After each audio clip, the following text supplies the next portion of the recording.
Hi, I'm Paul Friedman. I'm the founder of the Marriage Foundation. This topic is how to handle criticism in marriage. And I'm going to get into this in different ways. Hopefully you're a subscriber and you know already that our approach to marriage is all about retaining and building happiness and love. That we don't go into the blaming stuff, we don't go into whose fault it is, or controlling each other and things like that. No manipulation, no games, no special I statements or things like that. I used to be a divorce mediator, and I've redesigned how to approach marriage for the most positive effects. You want results. So in this particular topic, you feel victimized, no problem, you are. Criticism is no good. In fact, in the books that I've written and in the courses that we have, we talk about the 3 C's as shouldn't be happening. But you can't tell your spouse, male or female, oh, you shouldn't do the 3 C's, criticism, complaining, or condemnation. We don't talk about that to our spouses. We take responsibility for our behavior. But what do you do? Here's what you do. First, you analyze. How can I respond to criticism? First, in a way that won't snowball, that won't build into more of a drama than already exists.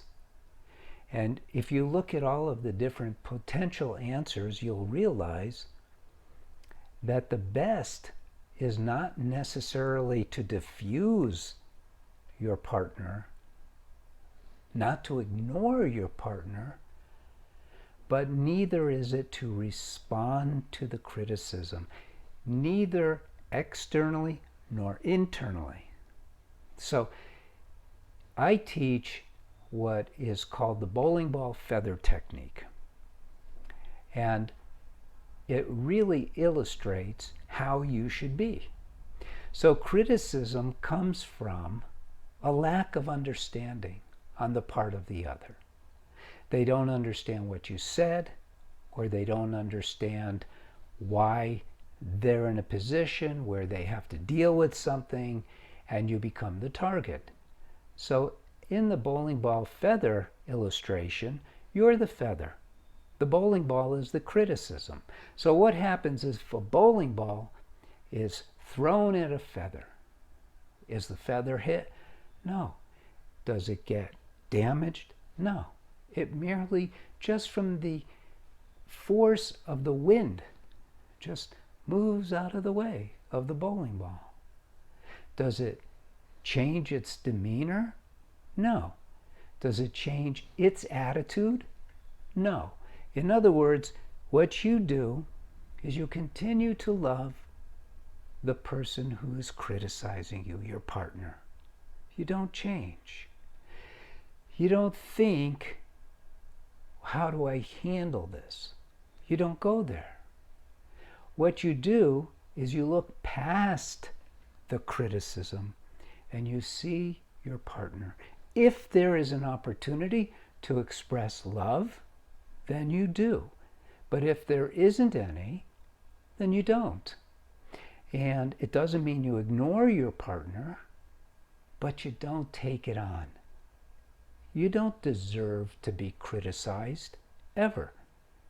That's not going to stop your partner. We're not taught growing up to not criticize, to not complain or condemn. We're not taught that. And so they don't know. It isn't their fault. You probably do the same thing, and you probably do it in different ways. So bear that in mind.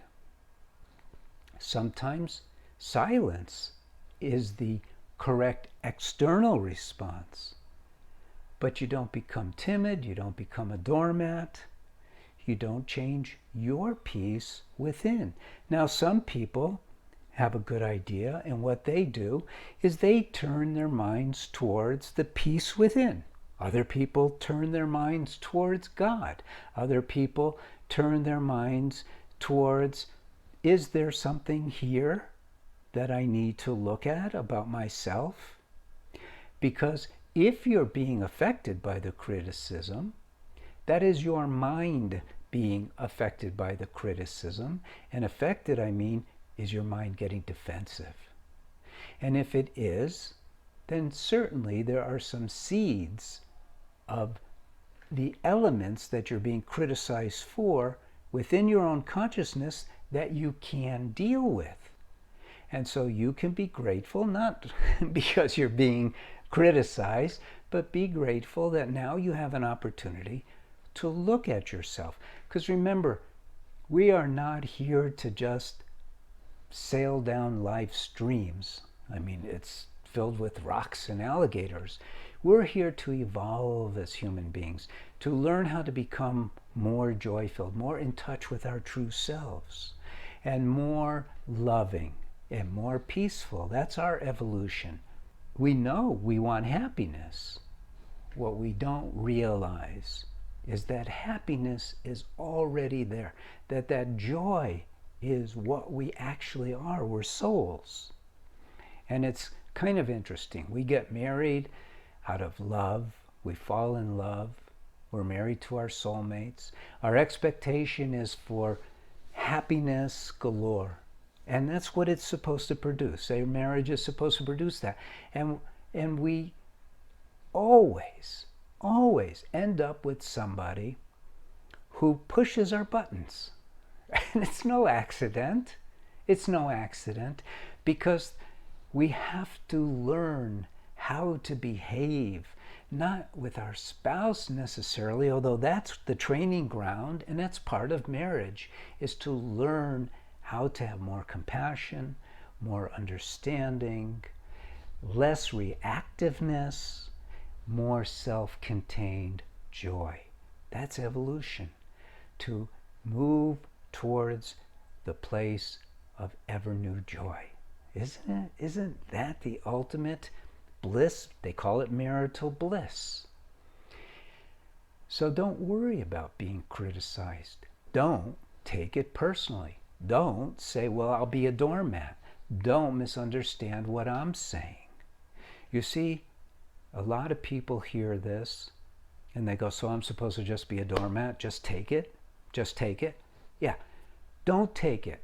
Let it blow by you. It isn't yours. You literally have to step in the way of unfair criticism in order for you to be affected by it.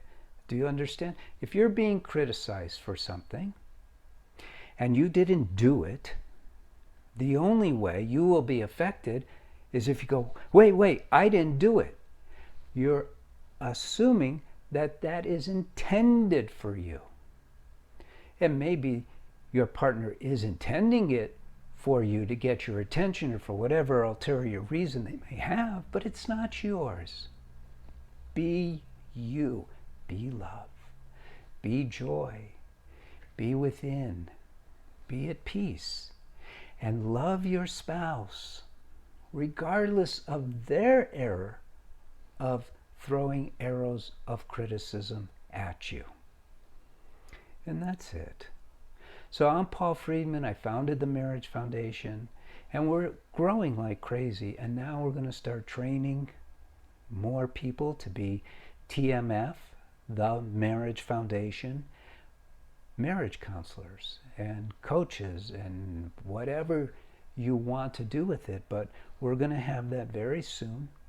So if you are interested in that, then by all means come to our website, take a look at what we have to offer. If it's not there yet, it's because at this moment in time, as I'm producing the video, we're moving towards it. So God bless you. Take care. Thank you for visiting, and we'll see you again. Take care.